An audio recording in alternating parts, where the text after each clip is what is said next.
Desde los albores de la humanidad, pocas ideas han ejercido tanto poder, tanta influencia y a la vez tanto peligro como esa que se condensa en tres palabras: el pueblo elegido. La noción de que el creador del universo, la fuerza detrás de cada estrella, cada río, cada átomo, eligió entre todas las naciones a una sola, ha moldeado destinos, ha encendido guerras, ha sostenido imperios y, a veces, los ha destruido. Pero, ¿y si esa elección, ese cimiento de identidad milenaria, no fuera divina sino el fruto de un diseño humano, una estrategia magistral para sobrevivir? Imagina por un instante el peso de esa creencia. No es solo un concepto encerrado en libros antiguos, es la fuerza que impulsó a un pueblo a cruzar desiertos, que justificó conquistas, que ofreció consuelo en los guetos de Europa y que aún hoy vibra en los conflictos de Oriente Medio. Es una idea que, con igual intensidad, ha inspirado actos de sublime generosidad y ha sido usada para oprimir. Es un pacto escrito, no con tinta, sino con sangre y fuego, en la cima de una montaña envuelta en humo. Una línea invisible separa al elegido de todos los demás. No solo dice quién eres, sino por qué eres especial ante los ojos de lo divino. Según la tradición, es un acto de amor incomprensible, la voluntad soberana de un Dios que escoge a sus favoritos, como un padre escoge a un hijo predilecto. Este es el punto de partida de una historia que da sentido al sufrimiento, a la esperanza y a la perseverancia. Pero si quitamos esa piedra angular, si deshacemos la idea de elección divina, no se derrumba solo un templo espiritual, se desmorona un derecho, se borra una justificación, desaparece un motivo de ser. Y si, en vez de un decreto celestial, todo fuera el resultado de un pacto humano, una obra maestra política nacida de la necesidad. Hoy no nos vamos a perder en debates teológicos ni místicos. Hoy vamos a hacer algo más incómodo, y por eso más necesario: aplicar la lógica, el análisis desapasionado, el bisturí de la razón, y para ello nos serviremos de una de las mentes más valientes y temidas de la historia: Baruch Spinoza. Un hombre que no odiaba a Dios, sino que, maravillado ante el orden del cosmos, se negaba a atribuirle caprichos humanos. Para Spinoza, Dios era la propia lógica del universo, y la lógica no tiene favoritos. La gravedad no distingue entre un pueblo y otro. Spinoza osó preguntar lo impensable: ¿y si la elección de Israel no fue un acto divino, sino la estrategia más brillante jamás ideada para unir y fortalecer a un pueblo frente a la adversidad? Y lo que vamos a desmenuzar hoy no es una crítica moderna, sino un análisis desde dentro, desde los propios textos, desde las propias leyes y relatos que se nos presentan como divinos. Spinoza nos invita a leerlos como lo que son: documentos humanos que, como todo lo humano, reflejan necesidades, temores y esperanzas. Dividiremos nuestro viaje en tres grandes argumentos. El primero nos mostrará que el pacto no es un acto de superioridad espiritual, sino un contrato político desesperado para fundar un Estado. El segundo desnudará la letra pequeña de ese contrato y demostrará que, según la propia Biblia, ese pacto fue roto una y otra vez, hasta anularse. El tercero revelará cómo, tras el fracaso del proyecto político, la idea mutó en un relato espiritual portátil, una identidad que sobrevive sin tierra ni trono, porque se refugió en el libro y la memoria. Y antes de sumergirnos en el primer argumento, es vital entender por qué la idea de la elección es el núcleo de tantas identidades. Para el judaísmo, justifica su particularidad y sus leyes. Para el cristianismo, se transformó en la idea del nuevo Israel, la Iglesia. Para el Islam fue un estadio superado por la revelación final. Para el sionismo es aún hoy un pilar de la reivindicación territorial. Si la elección desaparece, la promesa de la tierra deja de ser derecho divino y se convierte en conquista histórica. Las leyes dejan de ser mandatos eternos y pasan a ser códigos de un pueblo antiguo. La supervivencia deja de ser milagro y pasa a ser prueba de una admirable resiliencia humana. Así que si has llegado hasta aquí, es porque quieres pensar más allá de lo cómodo, porque quieres seguir el camino de la razón, donde la verdad no necesita dogmas ni castigos, se sostiene sola bajo la luz de la lógica. Acompáñame. Empecemos.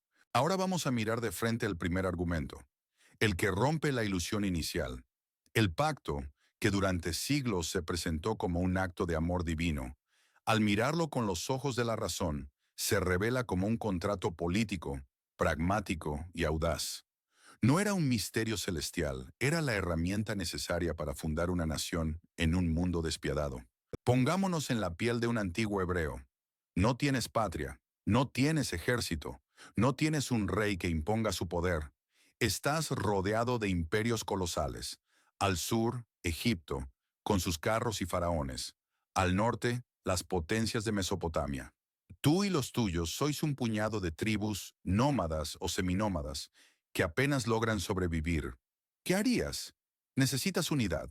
Necesitas un relato que dé sentido y dirección. Necesitas algo que convenza a todos de obedecer las leyes y luchar por un bien común. Ese algo fue el pacto.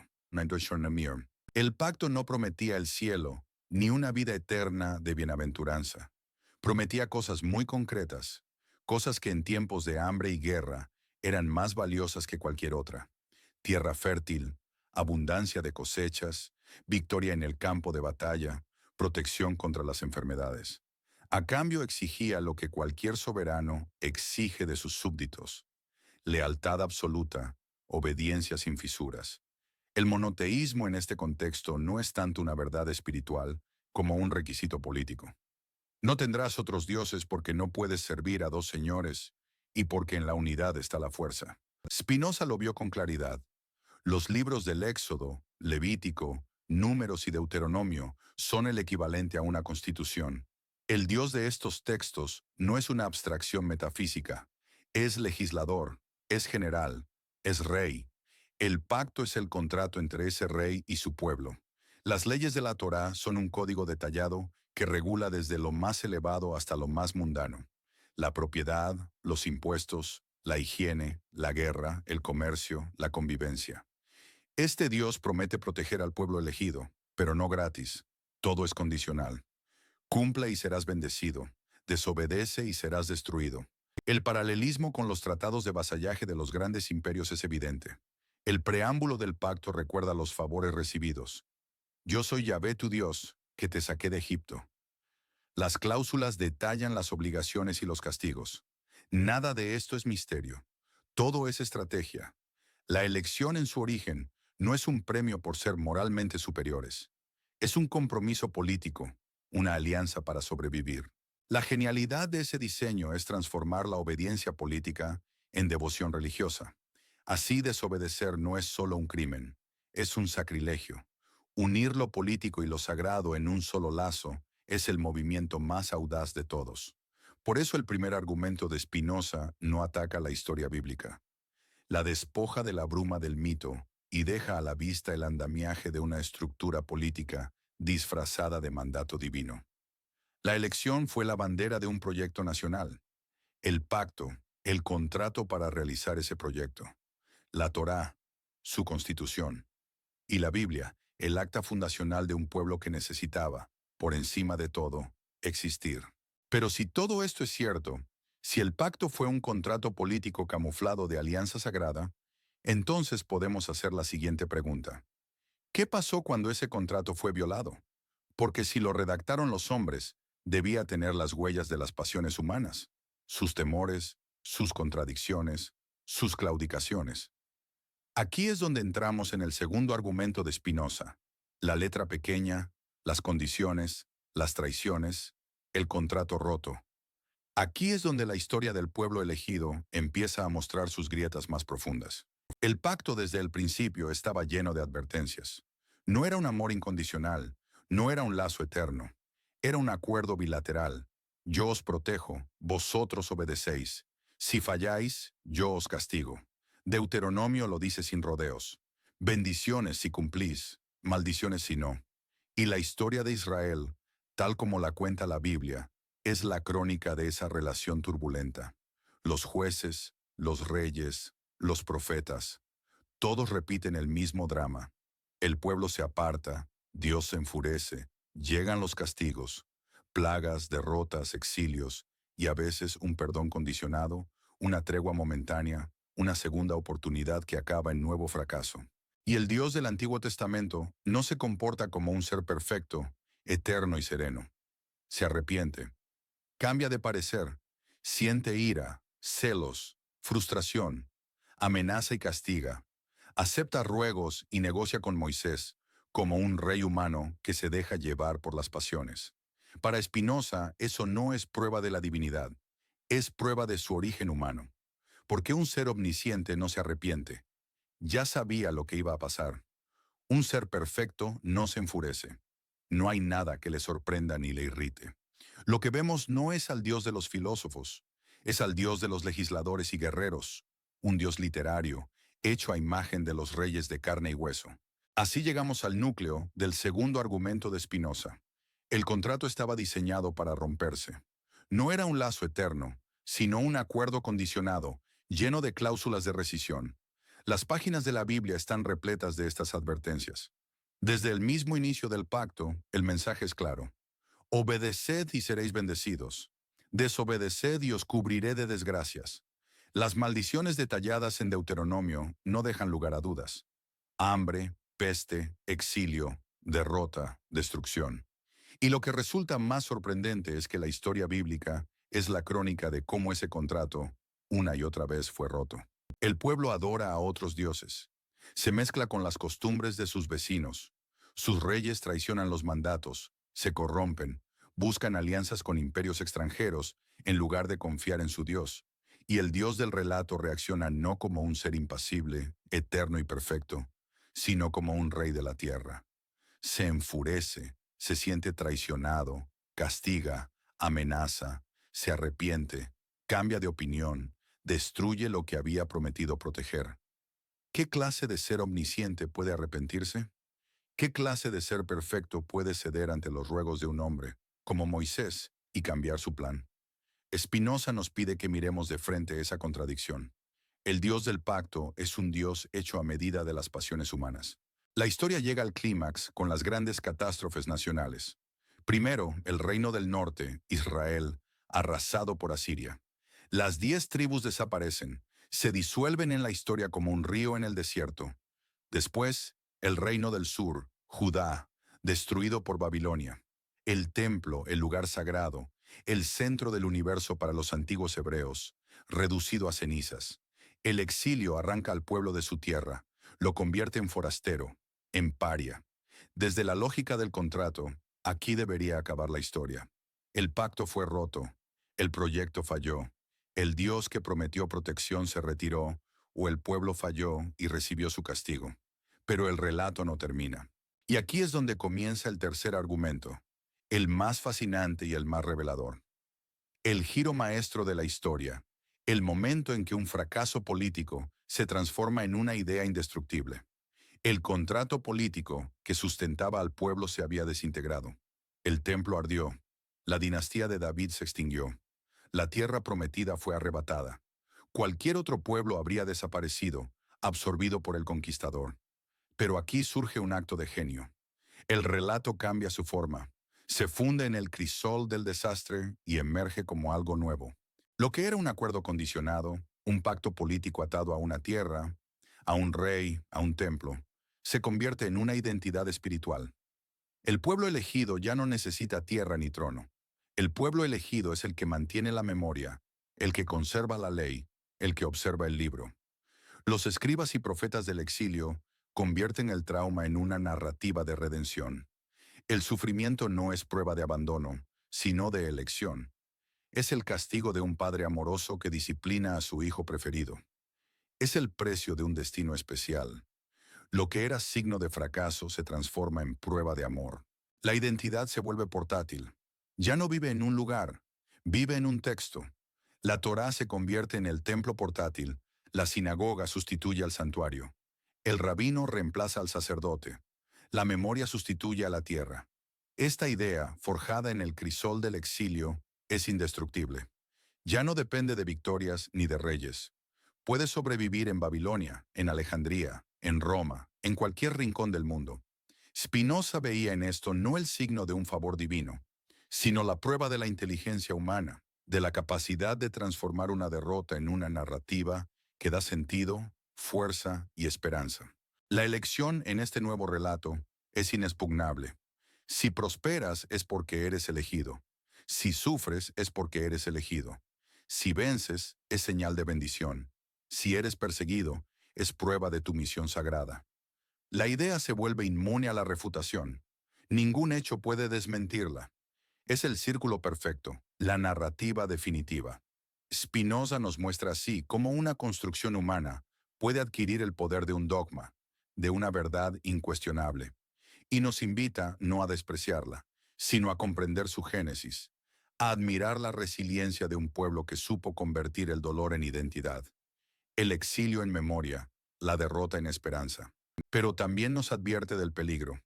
Cuando una narrativa nacida para la supervivencia se convierte en justificación para excluir, para dominar, para perpetuar privilegios, entonces esa historia necesita ser revisada.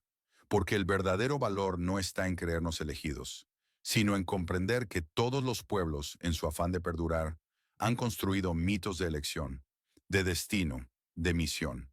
Y la razón nos llama a ver esos mitos como lo que son: construcciones humanas, poderosas, necesarias a veces, pero humanas al fin. Así completamos el viaje por uno de los relatos más influyentes, y quizás más malentendidos, de la historia humana. Hemos seguido la pista de cómo una idea, nacida como un contrato político, se transformó en un pacto sagrado, y cómo ese pacto, al romperse, no desapareció, sino que se reinventó como una identidad espiritual que podía resistir el tiempo, los imperios, los exilios y las persecuciones. Spinoza, con la frialdad de su lógica y el coraje de su pensamiento libre, no quiso destruir el valor de esa historia. Quiso, sobre todo, liberar la verdad de la sombra del mito, devolvernos la capacidad de pensar con claridad sobre aquello que nos ha definido como culturas y como pueblos. Porque en el fondo, lo que Spinoza nos propone no es un ataque a la fe, sino una invitación a mirar más allá del velo de las narrativas sagradas, a reconocer que lo que de verdad ha permitido la supervivencia del pueblo judío y de cualquier comunidad que haya enfrentado el abismo de la historia, no ha sido un favor divino concedido desde los cielos, sino la fuerza de la memoria, la cohesión de la comunidad, la capacidad de adaptarse y transformarse, el genio de construir significado donde todo parecía perdido. Ese es el verdadero milagro, el de la inteligencia humana, la resiliencia humana, el coraje humano. El relato del pueblo elegido, visto desde la perspectiva de la razón, no pierde su grandeza. Al contrario, se enriquece, porque ya no depende de un misterio inexplicable ni de un decreto arbitrario de lo divino. Depende del esfuerzo de generaciones que se negaron a desaparecer, que transformaron la adversidad en identidad, el sufrimiento en propósito, el exilio en camino. Spinoza nos enseña que el peligro está en olvidar esta humanidad del relato, en convertir la idea de la elección en excusa para excluir, para oprimir, para levantar muros entre unos y otros. Porque en ese momento el relato deja de ser herramienta de supervivencia y se convierte en arma de poder. Hoy, siglos después de que Spinoza se atreviera a desvelar el verdadero rostro del mito, la pregunta sigue viva. ¿Por qué los pueblos necesitan creerse elegidos? ¿Por qué nos contamos historias de destino, de misión, de privilegio? Y sobre todo, ¿cómo podemos honrar el valor de esas historias sin permitir que se conviertan en cadenas que nos separen de los demás, en dogmas que nos impidan ver la humanidad común que compartimos? La verdad, nos dice Spinoza, no necesita adornos, no teme a las preguntas, solo teme al silencio y a la obediencia ciega. Así que la verdadera elección, la única elección que importa, es la que hacemos cada uno de nosotros. La de pensar, la de preguntar, la de buscar el entendimiento más allá de los mitos, más allá de las consignas, más allá del miedo. Porque al final, la auténtica misión de todo pueblo, de toda persona, no es probar su privilegio, sino construir juntos un mundo donde la razón, la justicia y la compasión sean las verdaderas leyes sagradas. Esa es la herencia más profunda del pensamiento de Spinoza, un llamado a la libertad, al coraje de mirar con los ojos abiertos, al poder de la razón como camino hacia la verdadera unidad con el todo. Y ese camino está abierto para todos, sin distinción, sin necesidad de ser elegidos, porque ya somos parte inseparable del universo que buscamos comprender. Si este viaje te ha hecho pensar, si ha encendido en ti la chispa de la duda creativa, te invito a que compartas tus reflexiones, a que sigamos juntos este diálogo necesario, porque es en el intercambio libre de ideas donde comienza la verdadera libertad. Gracias por acompañarme hasta aquí. La verdad no termina con un vídeo, empieza con tu propio pensamiento. Hasta la próxima. Werthe.